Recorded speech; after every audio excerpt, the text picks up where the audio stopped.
Welcome back, everyone. Today, I speak with Openoms.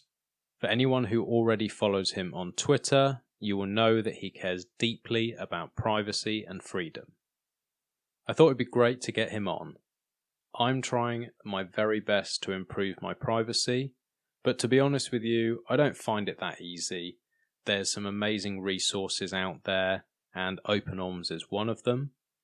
So for anyone who's looking to improve their privacy, this is definitely a good one for you to listen through. We talk about join market, we talk about samurai, and we get a little bit into the weeds on how the average person can improve their privacy and the best ways to purchase Bitcoin. Now, in an ideal world, you would either mine it so that you have clean coins, or you would buy from friends or family so there's no KYC. This is great in theory, but it's not always the easiest thing. If you are going to use a KYC exchange, you better make sure that it's a good one. You are trusting these people with not only your funds, but all your private information. There's only one exchange that I recommend to friends and family, and that's CoinFloor. They have kindly sponsored the show, but that's not the only reason that I recommend them. I have done a recent episode with Obi, the CEO of CoinFloor. If you haven't already listened to that, have a listen, and by the end of it, I'm pretty sure you will feel more than comfortable with them. Thanks again to Obi and CoinFloor, and thank you to Openoms for recording with me today.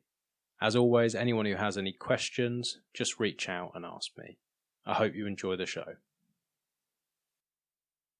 Okay, so Openoms, thank you for joining me and welcome to the show. I've been looking through some of your Twitter posts and some of the things you've been doing.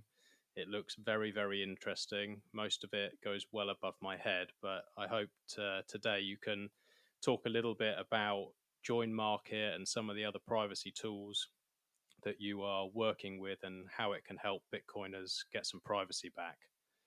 So if you could just introduce yourself and tell us a little bit about what you're doing in the Bitcoin space, please. Okay, so hello Max, thanks for the invite. So I go by the pseudonym Openoms, and I've been around on the Twitter space, which was like beginning of 2018, I think. I was just lurking around before, and it takes some time to kind of find this community. I'm not like going back very, very far in terms of Bitcoin. I first heard about it in like 2013, but mainly looked up how could I get it, and then it was technically very interesting. But as I found out that I need to do like an international money transfer to Japan or like the US and things like that, and so that was kind of I wasn't comfortable enough with that, and then kind of looked into mining, and then just seeing that all the new generations of ASICs are coming in, and then they are being deprecated in like half a year by the time you get them and so on. So basically just put that on the side, and then again got interested in the mining aspect when the actual GPU miners got kind of very popular in the kind of beginning, first half of 2017. But it was a good learning course because got me kind of looking into various alternative solutions to Bitcoin first, which then I quite quickly realized that, what is the thing we are in here for? But the miners actually, they generate other things. So it's kind of, as the newcomer comes into the space, there is this confusion, you need to clear it up. And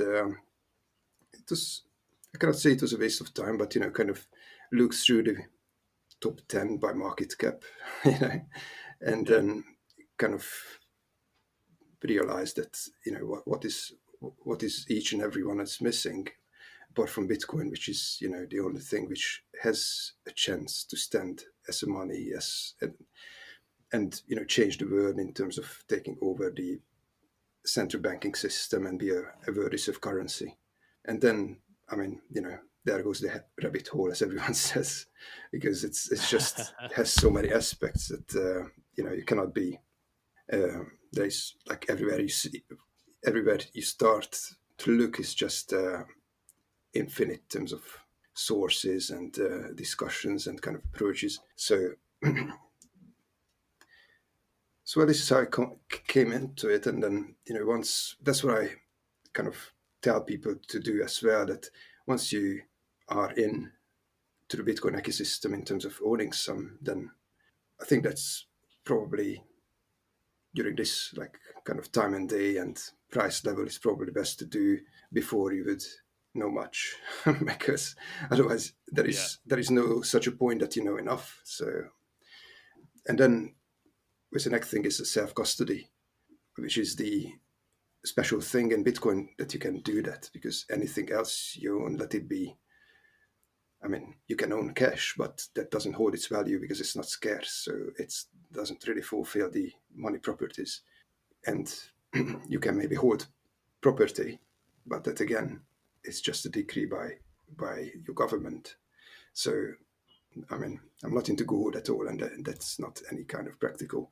So basically, you can take these keys and just put them on the hardware wallet, or it doesn't even need to be. It could be just a dedicated kind of machine, and then you get to research which wallet should I use, and then you very quickly coming to the next level. Well, at least that's how it was, to start to run a node, which is now everyone thinks that now you need to buy this and that to do that, but actually now you just need to download Bitcoin Core onto your laptop, let it run any kind of operating system, and then you leave it to sync. It takes, with a good machine, it takes only a couple of hours, and you can prune it so it only takes a couple of gigabytes, and there you have a Bitcoin node which you can verify that you own that Bitcoin, and also you can verify the raw supply, so you can make sure that there is only like 18 something million so far, and there will be only, I mean, never more than 21 million, or a little less than that.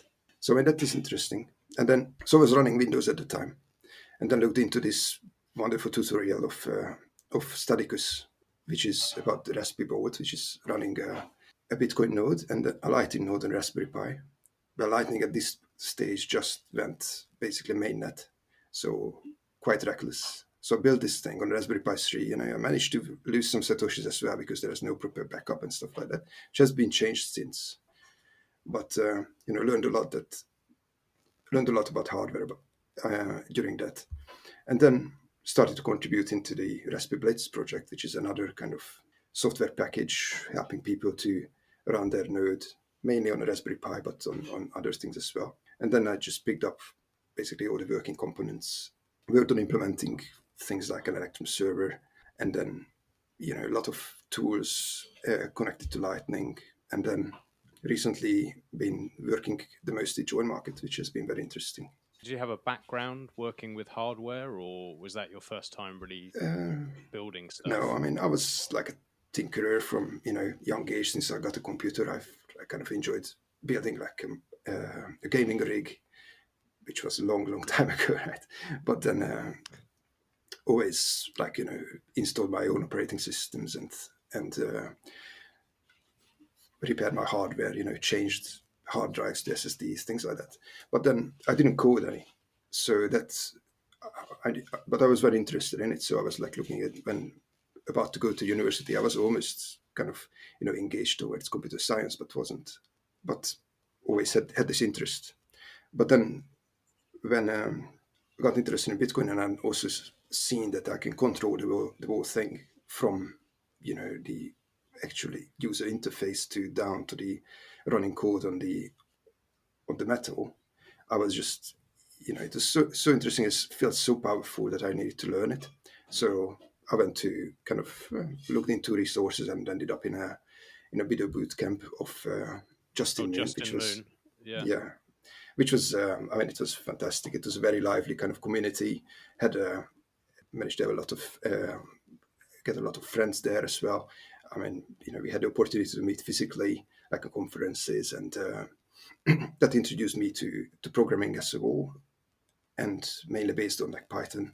But then I was more interested in, or turned out to work more with like Bash scripts, which is like the Linux language.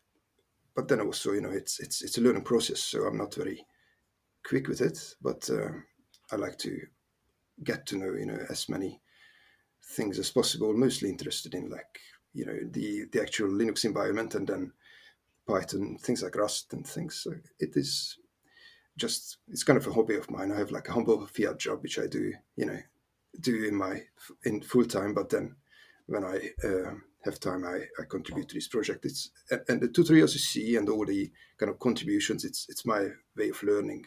I just kind of try to organize and write down what I know, and then if I come back to it a year later, I can do it again very easy, and also I can tell people how to do it. And since it is up on GitHub, anyone can benefit, and it's great because also I have feedback on it, so people do come and say that you could do better, so why not? And then that is just this community is very supportive to each other. Once you have a good intention, then it's just most of the people are contributing in their free time, or doing what just they want to do. Is not about trying to answer to a boss, or making money, really. I mean, interestingly, it is, well, we are dealing with money, but a lot of people do it for free, right? Yeah, definitely. It's a lot of time you have to invest in doing all of this sort of stuff, and education, and certainly time wise, you'd be better off doing like you say, a normal fiat job. But it's just so interesting that we get dragged in, and once you're in, I think I don't know anyone who's got so involved and so excited and then just gone, "Oh, I'm not bothered anymore," and walked away. I've never seen that. I think once it grabs you're done. Yes. Usually that's what I see as well. That the big oppositions, are usually broken when someone learns more about it, and it's very difficult to not get sucked in. I mean, it's not. I mean, it's not an aim of mine to stay away, right? It is the opposite. So yeah, it's very fulfilling. It leads to being in a company of very kind of clever and um, people who do contribute. You feel that they contribute to the betterment of the world, and the society, civilization of which we are living in, which are big words, but that's how I feel. I completely agree with you, and it seems that you've sort of been dragged very much down this privacy. From what I can see, privacy seems to be very, very important to you, and it's something that I'm trying to work on myself. Like before Bitcoin, I just didn't even think about it, to be honest. Like in my normal like physical world, yeah, cash.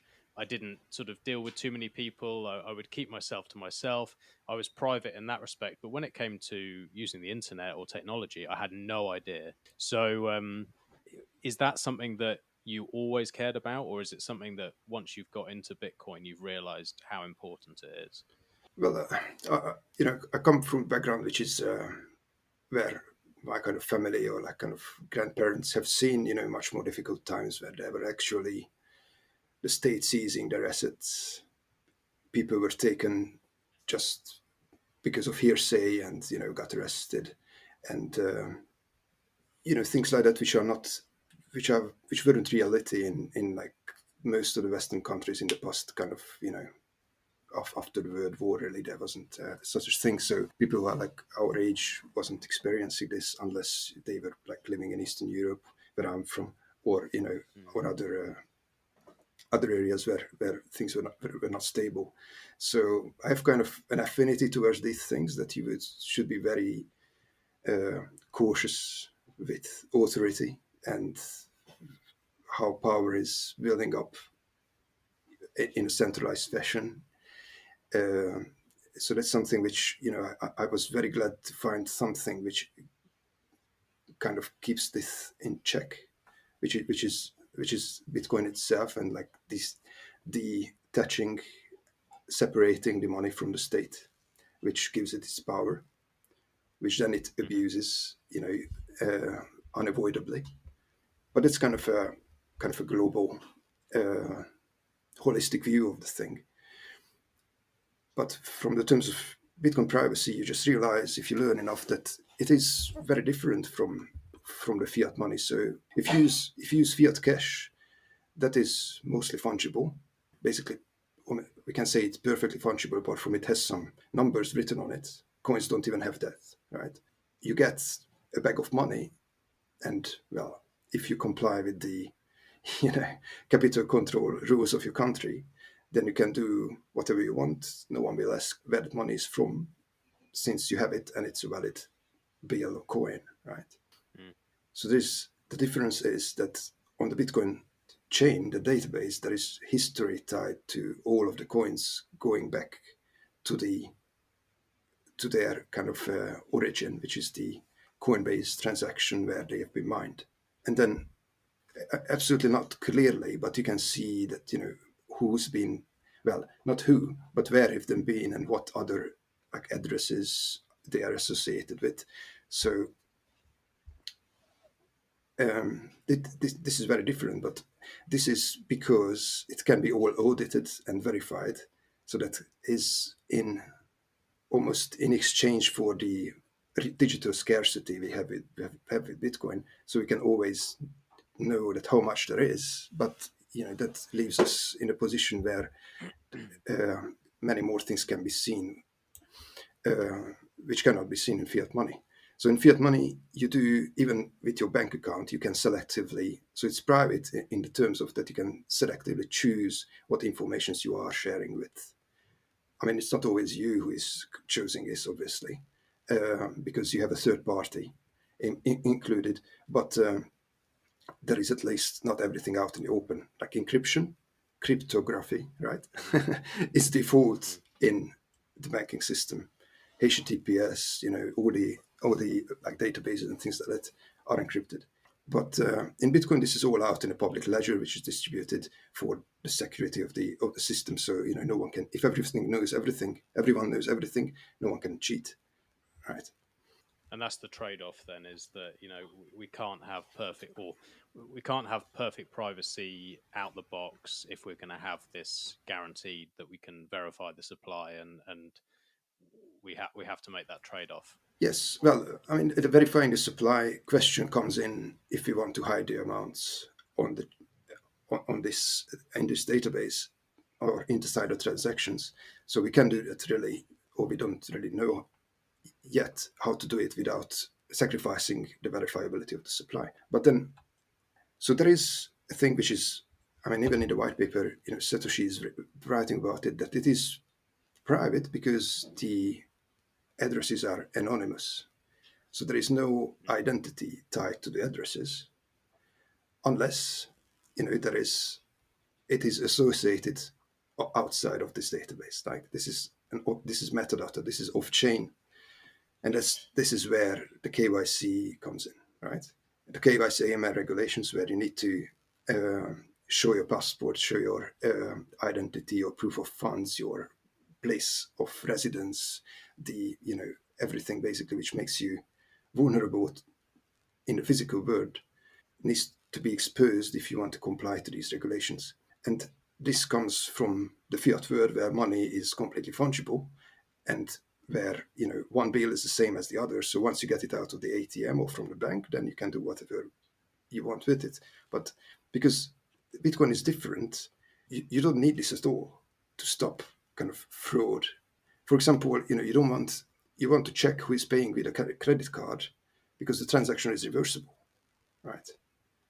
So in Bitcoin, there is no way to reverse a transaction. I mean, realistically, Yeah.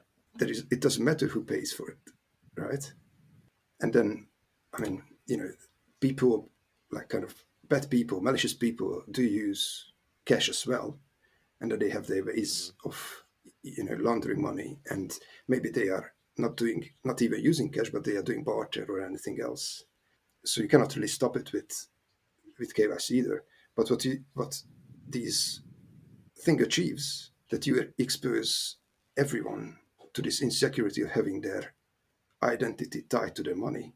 And then when you go into a shop or you pay for something with Bitcoin, so by default, if you have like your passport associated with that transaction output, with that UTXO, right?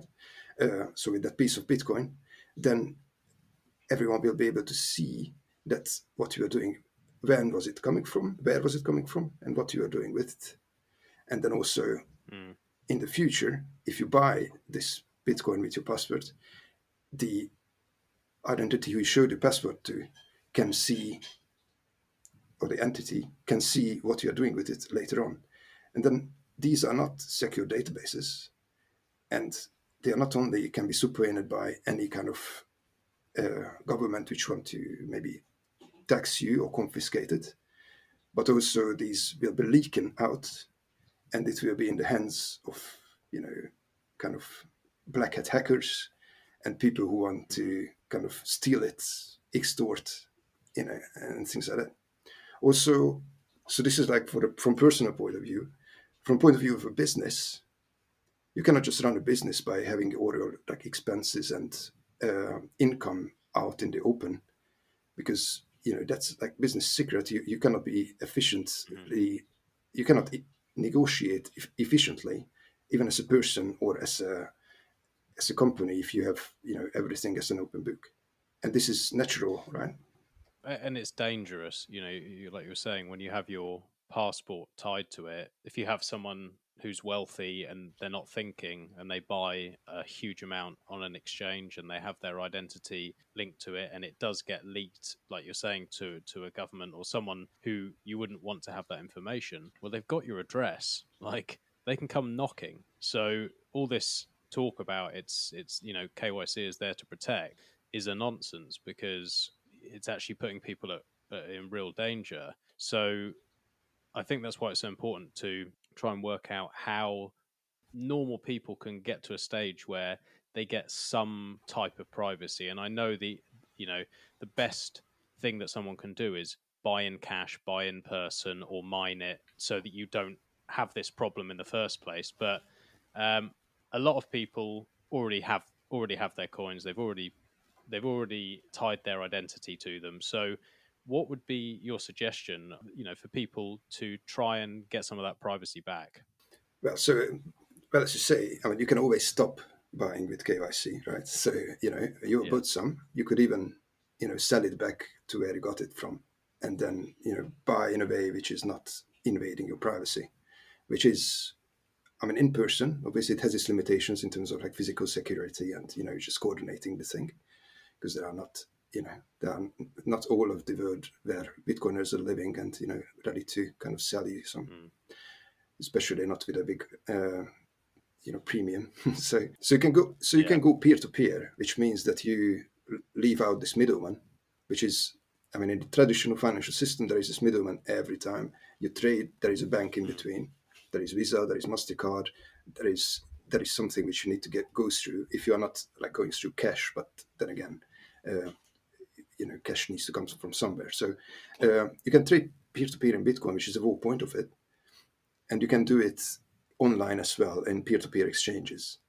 Like BISC is a fantastic resource, and it's getting better and Mm. better so quickly that it's actually always surprises me how easy it is to use once you take that first step. Yeah. That first step is that you need a little bit of like 60, yeah, 600,000 satoshis, I think it's like 0.006 Bitcoin on it to make your first trade, because it acts as a security deposit. So that obviously Yeah. deals with the scam, which is not very. It's a quite safe platform, really. Hmm. I would really advise to kind of start it, and you cannot really you can only start with like small amounts, which is Yeah. like 70, 80 pounds, and you can you build up confidence that we have done a couple of transactions. So that's a very good way. Obviously, there you still expose your bank account number or name or like handle. It depends on the payment rail. Or there is like the hodo.com, which is another thing, which is like a peer-to-peer exchange, which has like a central server where you put up an advert, and then it will be filled by people, and then it is all traded through like a 2 to 3 escrow, a multi-signature escrow, which is protected by the Bitcoin security. Hmm. And then if there is any kind of unlikely debate, then Hodo can step in as a third party to decide, right? So it's a safe way, and it's achievable.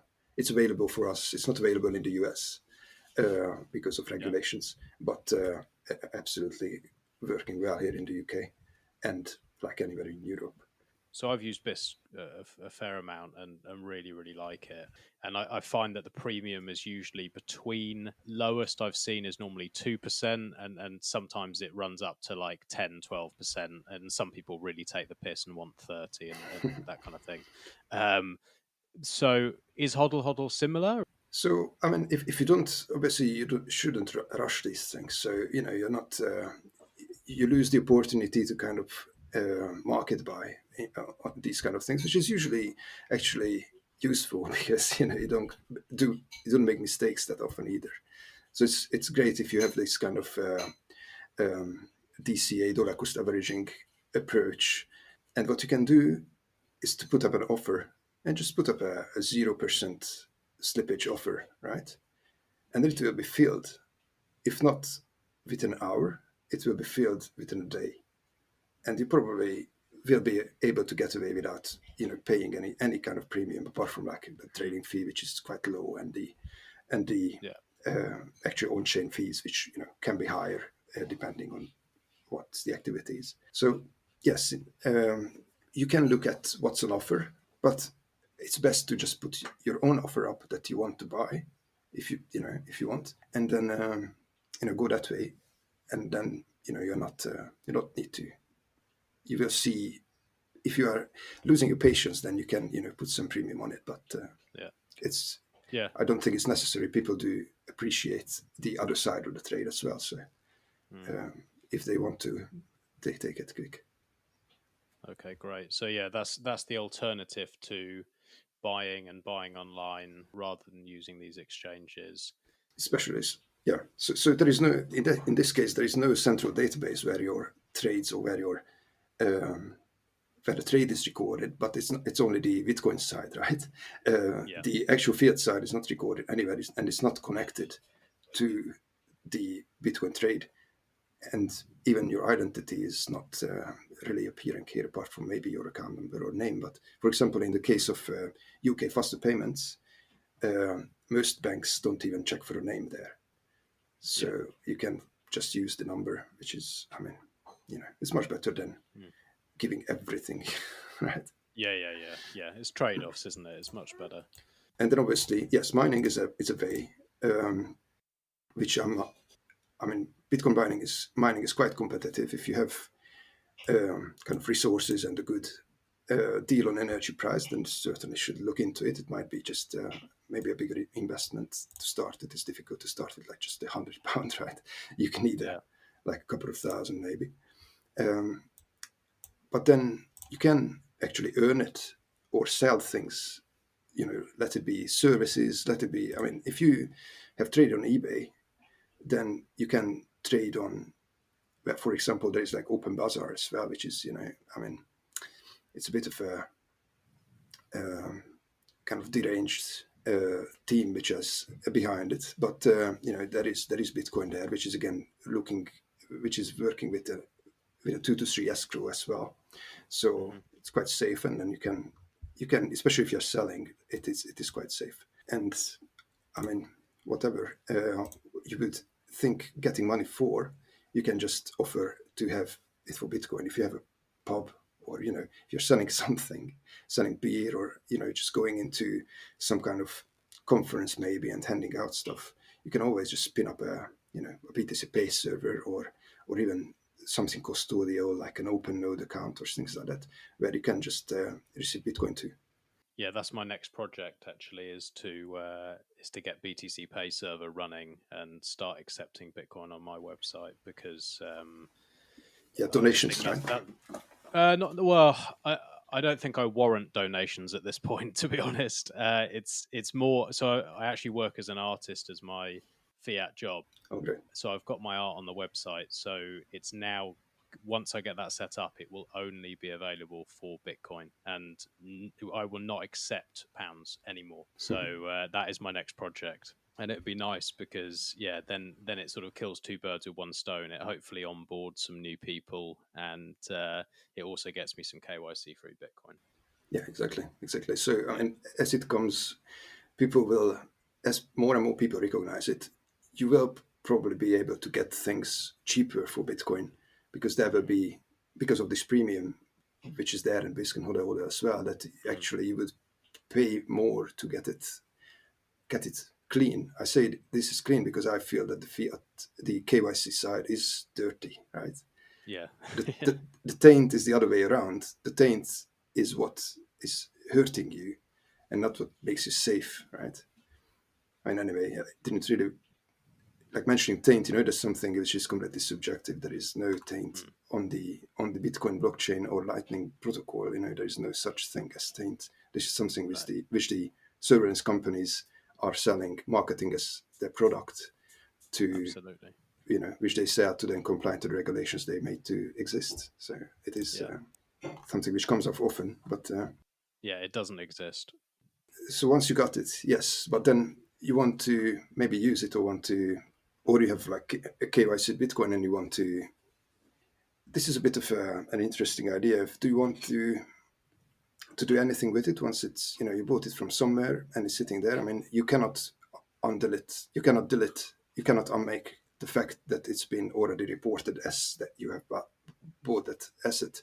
So whatever you do with it, you can't delete that entry into the database, and they have actually like legal um, necessity to keep it, even if you delete your account and things like that. Yeah. So the next step is when you would spend it, right? Or when you would send it for other things. I mean, I wouldn't, at the moment, looking at the upside and looking at what you are, what we are up to is not, doesn't really make sense to spend it unless that's the only thing you have, right?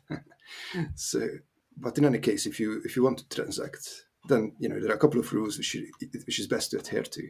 I mean, first of all, just as a privacy kind of main thing, that you shouldn't expose anyone. That if you are owning Bitcoin, and especially if you're self-custodying, you shouldn't go and like brag about it, right? Or to even to share, as it's not a useful information for anyone, and it can be dangerous, and even can be dangerous for someone else to know about it, because situations and I mean times can change very quickly.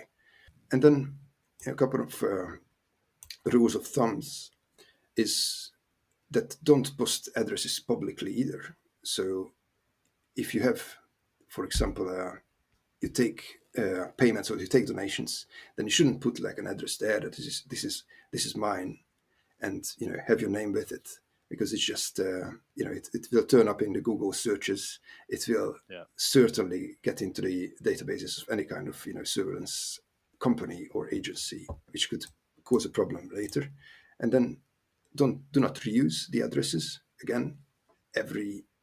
So because once you spend from an address, that thing is tied to you. Probably expose something because you went into a shop and you paid for something, or you went into an exchange and you gave your passport or something like that, and then that is tied to you. So again, if you would use that address, then that would be completely clear cut that this is something which you own the private keys for. So that is there's a food gun, basically a Mm. mistake. It's not as bad if you didn't spend from it yet. But again, it's just best not to use it. That's why, for example, BTC Pay server is great, or using XPubs with exchanges is great. I mean, Bitter was doing this, that you could give them an XPub and they didn't even send to the same address twice, right? And then you would want to look up a wallet which exposes you the actual coins, the actual UTXOs, which are in there. This is called coin control. So as you probably know, we are not dealing with account balances as you do it on your bank account, or as you would do it in Ethereum, for example. But you have unspent parts of Bitcoin, which will be signed and spent separately, and then meddled up in the transaction, and will come out as a completely new, fresh UTXO on the other side of the transaction. Obviously, if you know who was putting in the amounts, or these pieces of Bitcoin, then you will now know who got them. So there will be a clear trace. So you can do a couple of things to break this chain of like this is kind of a surveillance chain, right? And that's where the coin join question comes in. But also there is things where you can transact off chain, which means that your payment doesn't show, doesn't leave any trace on the chain, which is a non-custodial way to do it, and the proper kind of cryptographically secure ways to do it with Lightning. Obviously, if you are not worried about your exchange knowing everything about you, then if you would send coins within the exchange, that would be an off-chain application as well, and you would be private from everyone else who doesn't know the data which the exchange holds. But unfortunately, they will sell it, leak it, and give it to the governments at any point, right? Mm-hmm. So that's why Lightning is a great way, because when you receive a Lightning payment, I mean, there are a couple of attacks, and and this is not kind of 100% there. It's all like a big experiment, much more than the base layer. But the payment privacy, so the privacy of the payer, is quite good, because you cannot really see. You can only see the last hop of the payment, but you cannot see where it was coming from before that. So once the payment includes two nodes, I mean, three nodes, one who's paying, one in between, and one who's receiving the payment, the receiver wouldn't see where that money was coming from, and meaning that he wouldn't say which on-chain address it is tied to, right? So if you spend that way, it is very private. The other side, receiving a Lightning payment, well, that's a bit more problematic, because you need to be online all the time, and you need to share your public key, which is the identification of the Lightning node. And then also, to be able to connect to this node, you need to share a point on the internet where other nodes can connect to, which is either an IP address, which has its problems because it's tied to your physical location, or physical location of the server you registered, or I mean, you can make believe that it's some other server because you've done some tunnels and other complicated ways of dealing with it. But it's probably the best and easiest way is just to use the Tor, the onion router kind of network, which is made to hide the physical location of the participants. It's like It's like using multiple VPNs wrapped into each other. And the same way as with the Lightning payments, the Tor network works with this onion routing, both called onion routing for that reason, because it's a appealing thing that you have something encrypted, your data encrypted, and on the top layer there is only the thing which needs to be known by the next hop. And then once this peels away that encryption, there is the layer in below, which is the information for the next hop, and so on. So the one hop doesn't see the layer on top or below, so you can only see that where the data package or the payment was coming from and where does it go to if it's not the destination. So once you have like 3, 4, 5, 7 hops like in the Tor network, it's usually like 3 and 5 hops. The destination of the data package wouldn't be able to see where it is coming from, and the other way around. So that's how it is obfuscates your physical location, your IP address. Mm-hmm. So using any kind of Bitcoin service is actually advised to do this, because the way I usually say that, why wouldn't I want to have your IP address? I think you understand already, but I just usually say that well, if you have money, it's okay that you have it with you, but you don't want to plaster it out on the window, right? For everyone to see that, look, here I live in this address, and then I have 1,000, 2,000, how many much Bitcoins you have there in this address, on your IP address. And then the same thing, you don't want to leak information when you're looking up addresses. Like you want to look up your balance, you want to look up a transaction in the Block Explorer. There are Block Explorers. Every one of them you can open in the Tor browser, but for example, if you go to blockstream.info, which is one of the best kind of one of the best block explorers, there will be an onion address on the lower right corner, and you can open that in the Tor browser, and then you won't even exit the Tor network. So, there will be less exposure, less kind of attack surface there either to de-anonymize the source. Presumably, if you're searching an address, these surveillance companies, they would assume that if you're searching this address, it probably belongs to you or you're associated with it. Exactly. Or if you're from your IP, again, if you're not using Tor, you're looking it up from your IP address, and then you look up, by the end of the month, you looked up 100 addresses, then it's pretty much clear that those are in the same wallet, and then that wallet is belonging to you, and then every spend from that wallet will be able to track.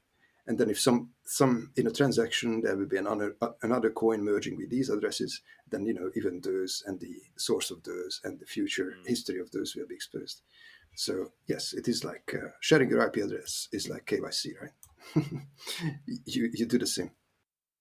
Yeah. Okay. So if you ideally want to make sure that you keep as private as possible, like we said, you want to try and buy with cash or on BISC or one of these, then you can either use the Lightning Network because you have the onion routing and it's easier to disguise what you're doing and it's less easy to track. And obviously, I know that you are involved in Join Market.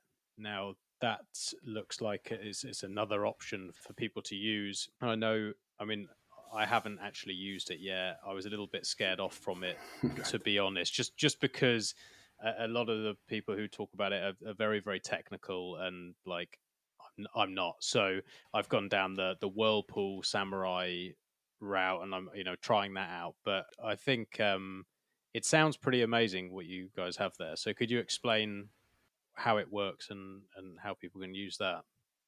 So right, so what is CoinJoin first of all, right? So it is when it is used to obfuscate the source and the destination of coins. But coins basically detach the identities from the addresses from the UTXOs, and it is a batch transaction. So one transaction where there's multiple things happening at the same time with multiple inputs and multiple outputs from multiple participants. So the pieces of money from separate people going in, and then pieces of money to these group of people going out. But because there was a Bitcoin transaction in between, and the things which are coming out are completely new UTXOs, the straightforward connection between them is broken. And the way to help this is that all the outputs which are coin joined in the equal outputs coin join method, all of them are the same size. So they will be the same. For example, in the example of Whirlpool, there will be either like 1 million, 5 million, or 50 million UTXOs. And so this is kind of how you approach it, that you have a huge transaction, which is very obvious that it is a coin join. And then whoever looking at the chain sees that this transaction was a coin join. So, whoever was involved with it then, opted for it, that wanted to, get rid of the trace, which is, I think it's your, kind of Right. civil, absolutely civil right, and it's a necessity for your protection. So there is nothing wrong with it. But still, it is obvious, and it's slightly expensive as well. So obviously, you pay a fee. And before I would kind of delve into the coin join stuff, I just would like to tell about the other things we have there. I mean, we have other kinds of coin joins which are not equal outputs, which are called pay joins, right? Or in the case of Samurai, it is called Stonewall or something, is it? stowaway, I think. Oh, stowaway, yeah. Yes, right. So that's when you actually send money to someone, but the seller, so the receiver, does contribute a UTXO, a piece of Bitcoin, to the input as well. So there will be multiple inputs, some of them coming from the buyer, and one or more is coming from the sender. coming from the receiver, right? So there are multiple inputs from multiple people, and then it's going out to, obviously, the receiver will get more than what he put in, because that's where the payment will realize. So he will get a bigger amount, and then there will be, because it will never be exact, because you won't be able to find just matching UTXs with the right amounts in their wallets. There will be some change going back to the receiver, to the buyer, right? So again, the outputs are going to the receiver, so who actually sold something, the seller, and then also change goes back to the sender or the buyer. So even both the outputs and the inputs are from multiple participants, which is not the basic assumption. So there is this thing which is called the common ownership heuristic, which is the most basic thing. This is even written down in the as one of the privacy problems, or possible privacy problems, in the Bitcoin white paper, that when you send a transaction, when there is a transaction, you would, by default, you would presume that every input was belonging to the sender to be able to fulfill that amount he wants to send, and then the change just comes back. But you can absolutely muddle this assumption, break this heuristic, by involving an input from the receiver as well. So this is called a pay join or stowaway, I think 90% right. Anyway, it is implemented in all three it's implemented in three ways, which is first was, it's all coming from 2013. The first was Join Market, which implemented it. So you can do this between two Join Market wallets. The special thing is that, obviously, because there is an input from the receiver, there is some communication needs to go in between. So it's a bit special. So that's why only set wallets can do it at the moment. But then, so Join Market can do this. Samurai Wallet can do this between Samurai wallets only. And then there is BTC Pay Server, which has implemented this as well, which again can only be filled so far with another BTC Pay Server wallet, but that is being worked on, that it will be compatible with Join Market in a further release, and it will be probably supported by Blockstream Green, which is a very popular kind of mobile wallet and things like that.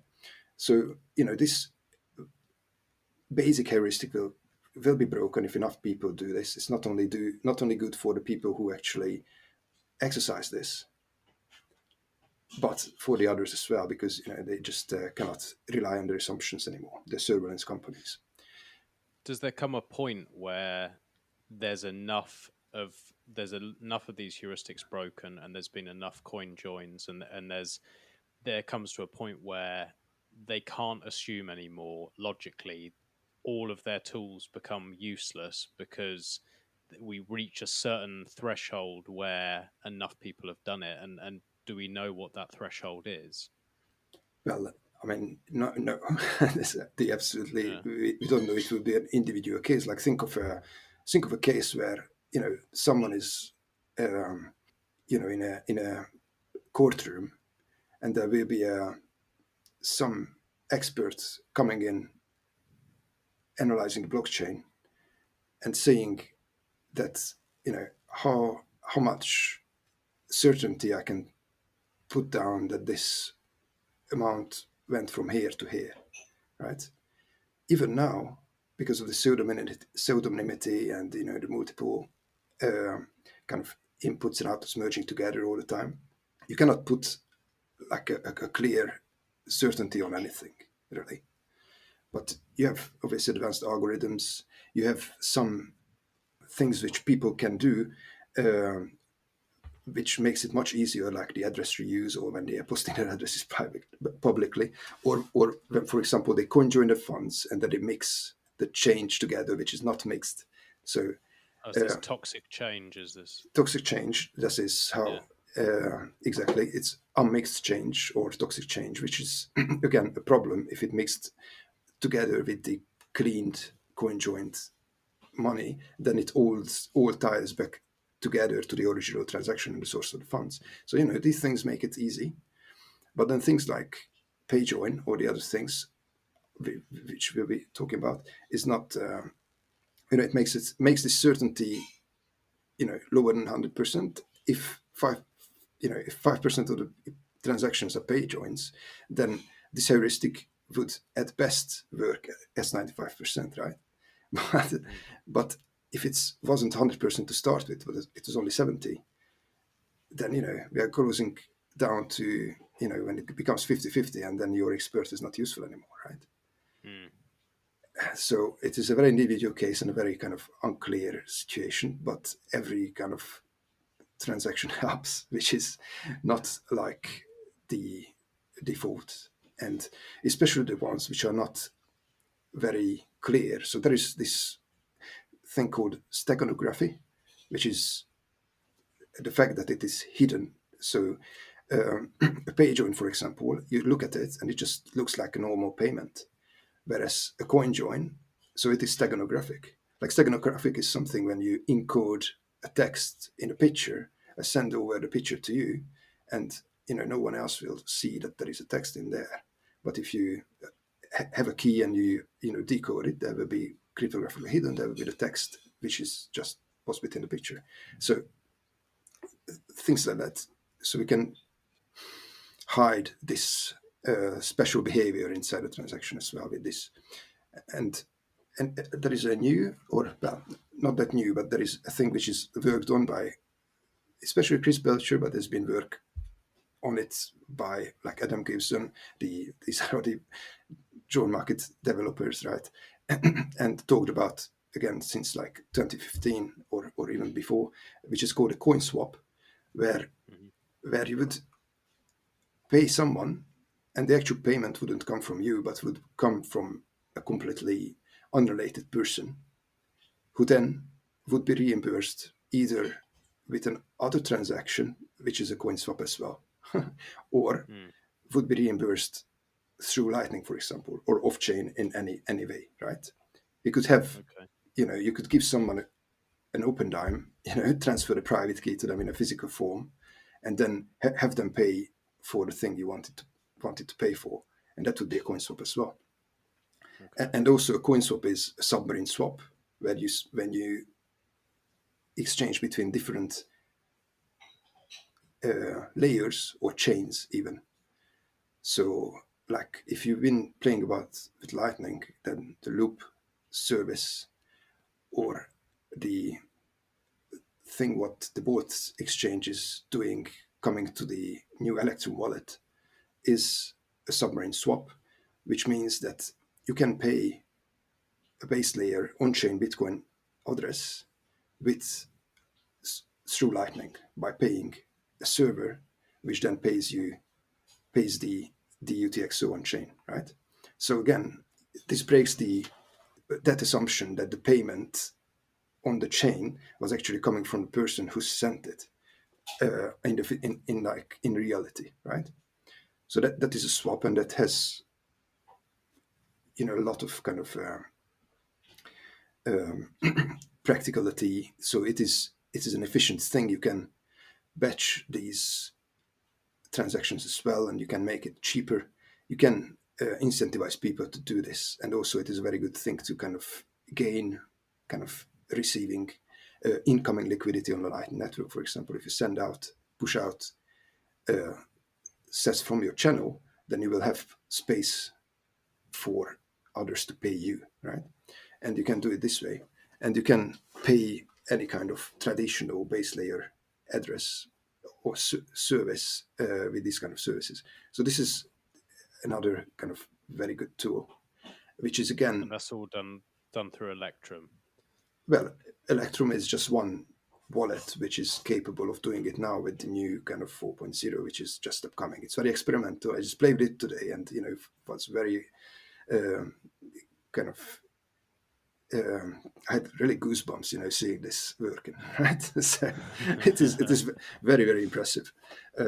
But anyway, we already do this with LND. There is this Lightning Loop service which does the same or very similar, and you can use the bots exchange.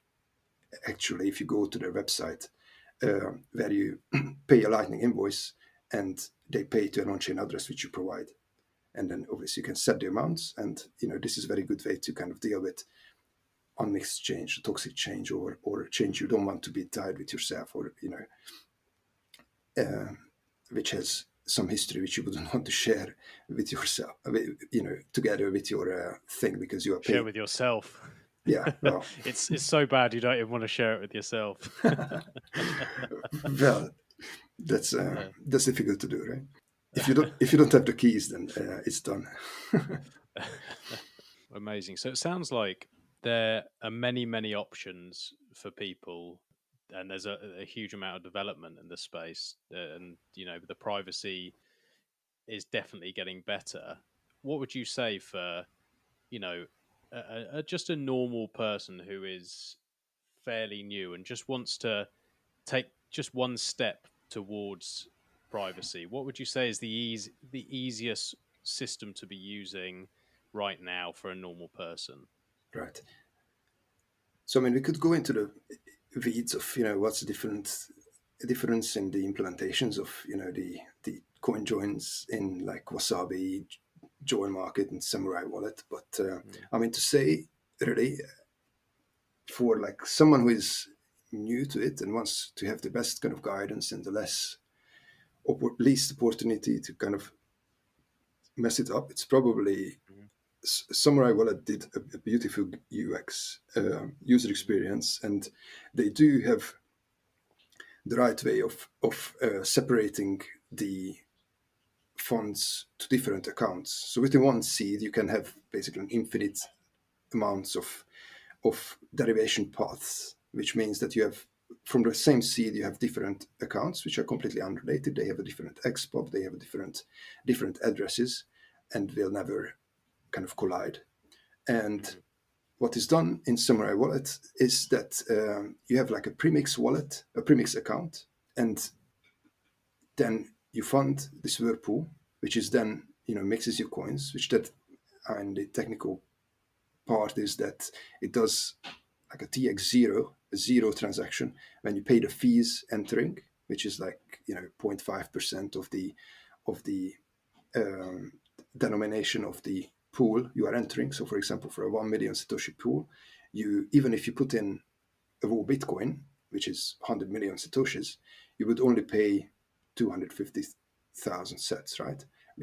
No, even less, 25,000 sets, which is 0.5%, right? So you would pay 250 for the 50 million Satoshi thing. No, actually, right? I need to get the calculations right. So 0.5% would be 250 for the 5 million, right? 5 million Satoshis full. Anyway, the takeaway from this is that the more you take and put in, the cheaper it gets proportionally. And it is, let's say, quite affordable if you put higher amounts there. And then you keep it mixing. Here it depends on like opinions of people. But I came under the assumption that once we get to a level where someone is thinking about coin joining, they all would already self-custody, obviously, and then would already run a node. So wouldn't even consider doing a coin join. It's not even possible. It is actually possible to do a coin join with Samurai Wallet without running a node, but that would be something which expose you to a potential danger of sharing this data with the Samurai server, which is no one says they are malicious, but they are not invincible, right? So they can be hacked again. It can be leaked. So let's just not do that. So would you run a Ronin dojo or one of those sort of?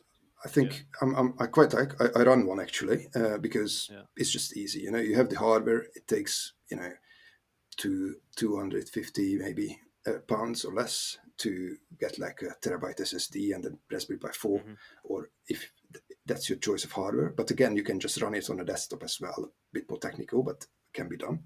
Yeah. And then this Ronin Dojo project is quite helpful in that. And then they are working very closely together with the Samurai team. So, the kind of support and, technical problems, if they arise, then, you can solve it with them. And I think that's great. And also they advise on what to really do in practice. So and that's a good thing. And then once you did, let's say you mixed your funds, but some people do say that if you have like a dedicated de-googled Graphene OS, phone, that you might just use it as a hardware wallet alternative, basically. So you don't walk around with it, but you can keep it safe and secure, which is, it is okay, makes sense. I wouldn't do it if you would have 100 other applications on your phone and you would just walk around with it all the time. And it's not much you can keep in check in a mobile phone. It's not you cannot really look into it, and you cannot put your own custom operating system, which is very lean, because it just wouldn't work that way, right? So so you might want to put it into a hardware wallet, and then that's when these so-called post-mix tools come in, where you do a coin join, like an equal amount coin join. It would be the Stonewall, which you can do alone, which is actually it is a simulated coin join. So again, it's something which like muddies the waters, but it's not really a coin join, right?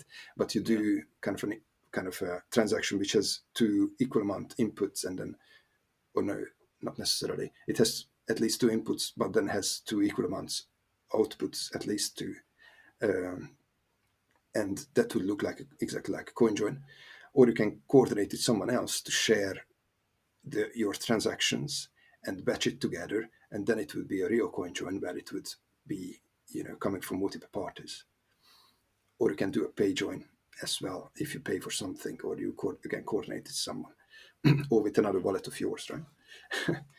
And then, this would make sense if you are not happy to keep it on the mobile phone, or you would want to pay for something, right? But here is the thing. What you're going for, you can use Joy Market as well. It is more technical, although that's what I was partially working on, to give it a little user interface, so you can have actually a menu and the options can be pre-selected, and it gives you the syntax, so you don't need to look up the commands which you actually need to type in, which can be something probably quite offensive if you are not used to the command line. But also using the command line gives you a very good control and like kind of granular, detailed control of the things you do. So I feel more comfortable with that. So that's why it was taking, and that's why it was taking so long to have any kind of graphical interface. And don't get me wrong, Join Market actually has a proper graphical interface, like Electrum Wallet has, through which you can coin join and like run the Tumblr kind of algorithm. But yes, it is more difficult to use, and it has certain things which it does differently from Samurai Wallet. And the main difference is that you don't need to choose any of these pools you are going into, and your UTXOs, for example, if you have like let's say 1.5 Bitcoin, and you don't need to break it up at all, but you can coin join it with others who have this amount on offer in this offer book which Joy Market has. Because from kind of like Bisq in that sense, where you're it's peer to peer. Yes, exactly. So the biggest difference is the architecture is just so very different that it's so many things to describe. But first of all, you have this maker and take model, and there are market makers who have their coins on offer, who are ready there with a hot wallet to participate in a coin join with their coins which are made available, and they put an arbitrary fee on it, they put an arbitrary amount, everything is kind of randomized, and they have every time they start it, every maker has a random kind of nickname, and then these nicknames communicate through an IRC, like this one of these archaic chat servers, actually more than one at a time, in an encrypted fashion, where this automatized that kind of coordination of this offer book is happening. And then when someone wants to do a coin join, they pick their amount. You can even pick the coins, so proper coin control. Like you can pick the individual UTXO. Mm-hmm. So you see, you have like, at 2.3 million satoshis. You want to open a Lightning channel, for example.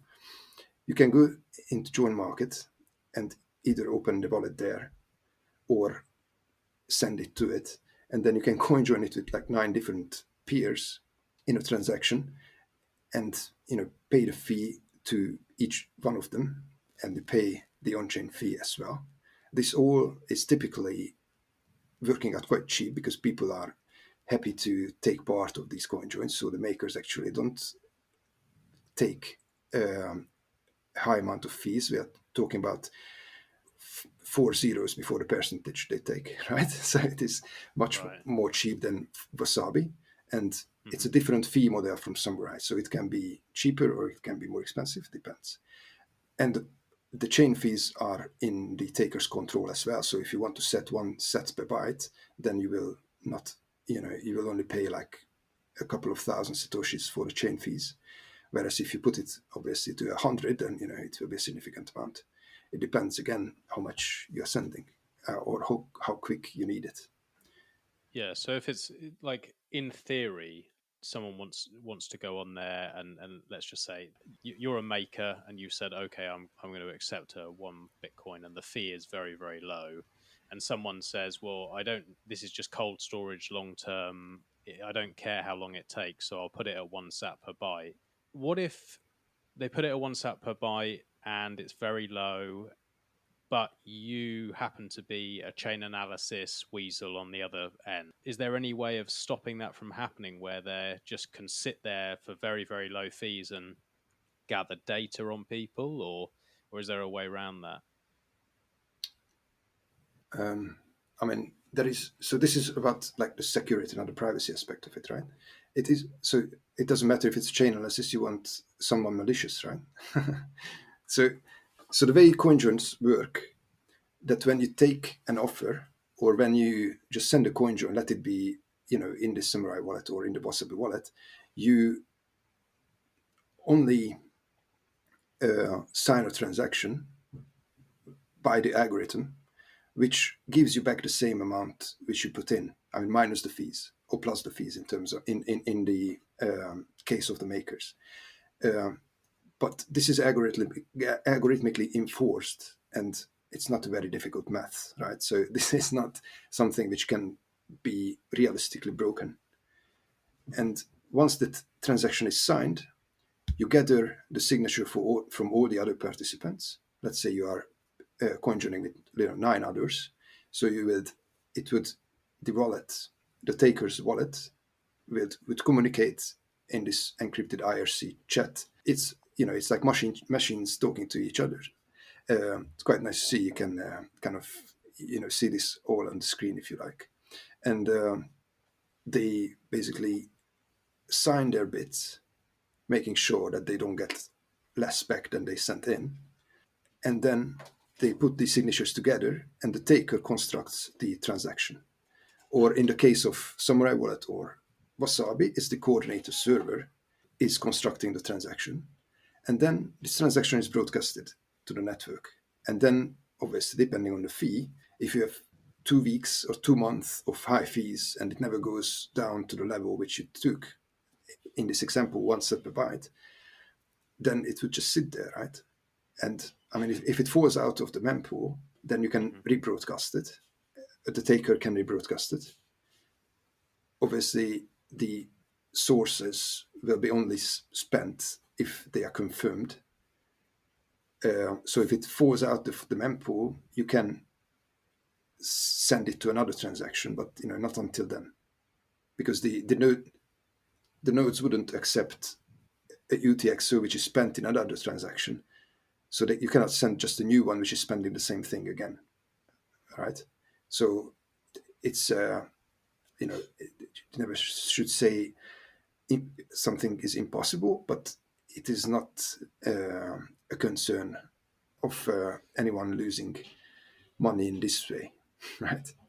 Obviously, there is a risk of having a hot wallet on an internet connected machine, which, I mean, it needs to be secured reasonably. Like, again, use Tor, don't expose your IP address, have your ports closed, don't do port forwarding, don't run anything else. Like if you have a running Dojo, for example, don't watch Netflix on it.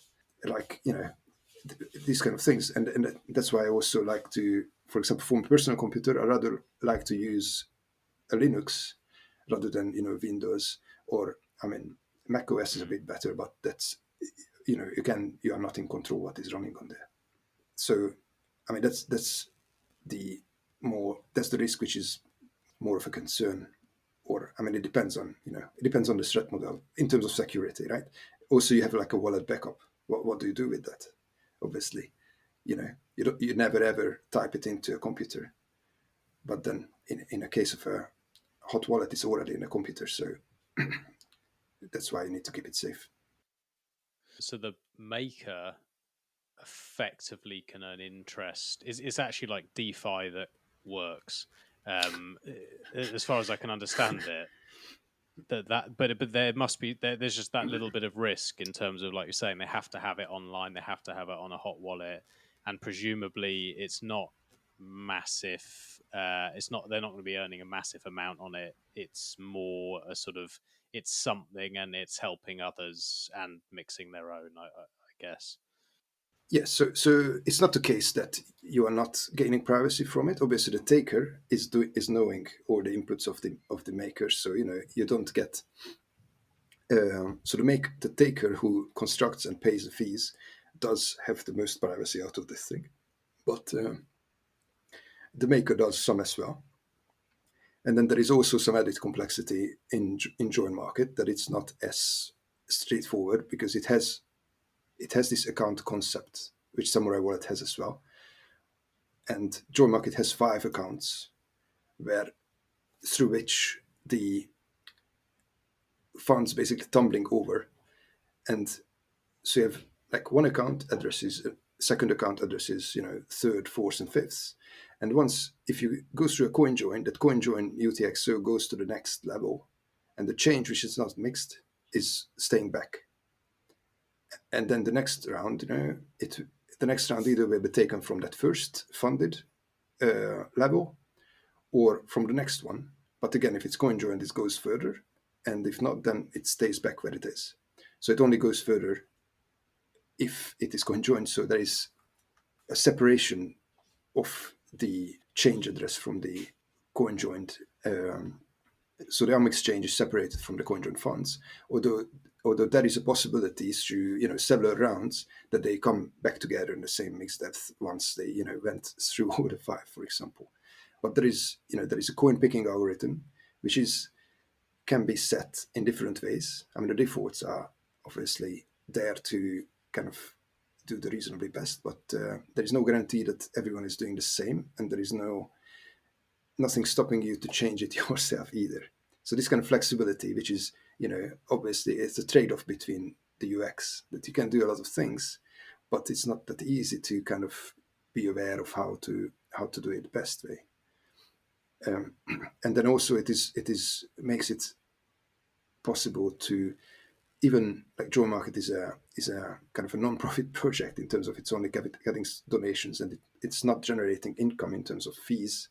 It's not going to the coordinator can be anyone, or the taker, the coordinator can be anyone. So, and the makers take the fees, so which again can be anyone, permissionless system and a free market of fees.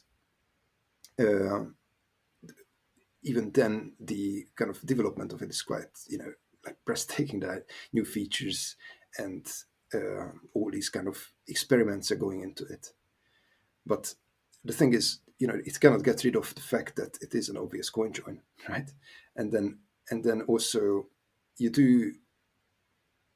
I mean, you cannot be perfect with it, right? And especially, I mean, there's been these reports which have been discussed extensively, and I don't have the kind of depth of knowledge to go into those. But for example, when they were the OXT research team has kind of tracked through this UTXO from like 2015, which has been like not even one UTXO, but 445 Bitcoin from 2015 has been kind of went through join market, and then also went through address reuse and deposit to exchanges and stuff like that. And then they were kind of employing quite spectacular techniques to kind of unfold these kind of things. And so you can gain insights, and it all depends on obviously a very big pile of money is much more difficult to be hidden than just a regular thing which everyone else does, right? Yeah, I forgot I sent that actually. They'll be knocking at my door. Well, it's a pretty bad obstacle if you have just admitted it. I wish I'd be sat on a beach somewhere if that was true. Yeah, well, maybe you would have things to worry about. That's it. No, that's really interesting, and it's definitely I want to have a go and get on join market, but it's I've got a couple of other things I've got to try first. But yeah, it sounds really interesting. It sounds like a great option for someone who's a little bit more technical, and like you say, there are the trade-offs, but it sounds like a really good option. I mean, it's best to combine these techniques as everything, and even I would say it is nothing wrong with combining the different CoinJoin methods as well, right? So, as I said, there are a couple of things which you can do with join market which you cannot do with Samurai.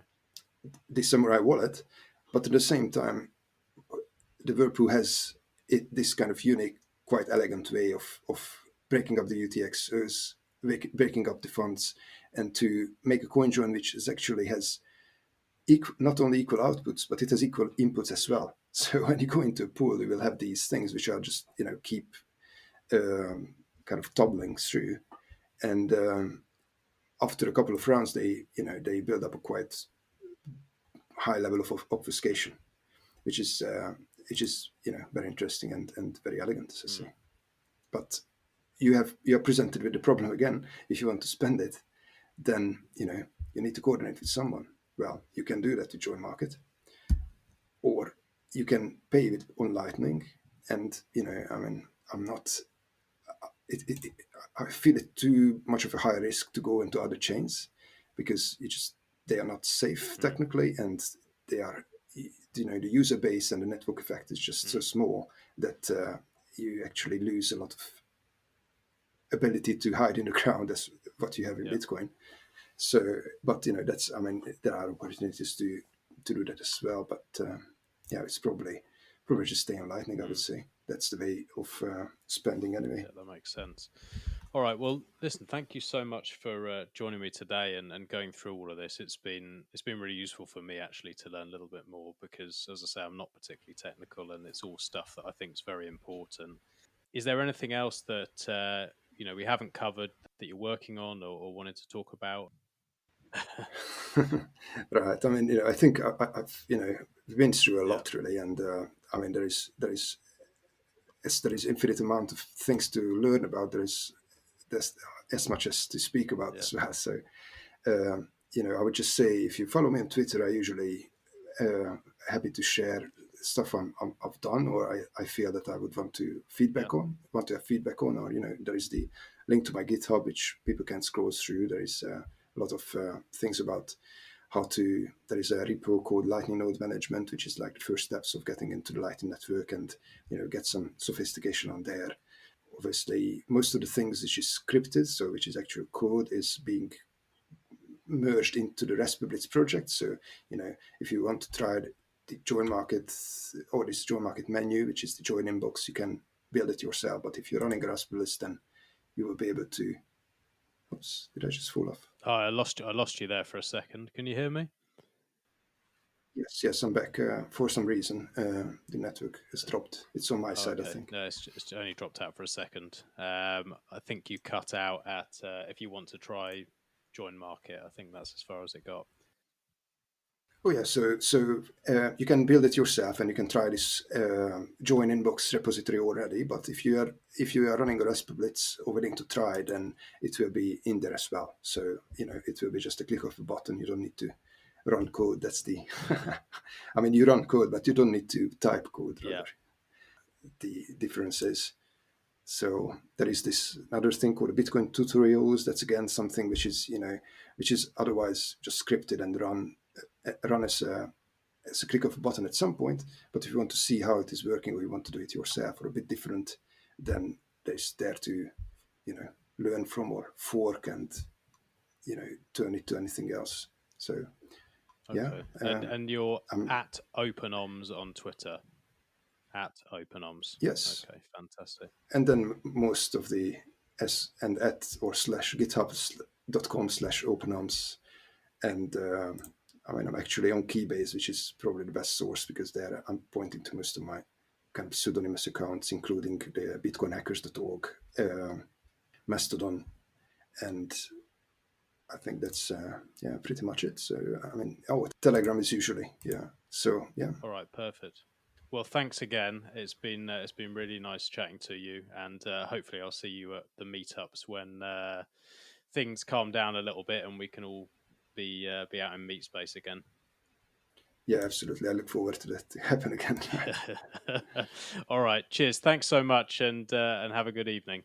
Yeah. Thanks a lot. You too. Cheers. Bye.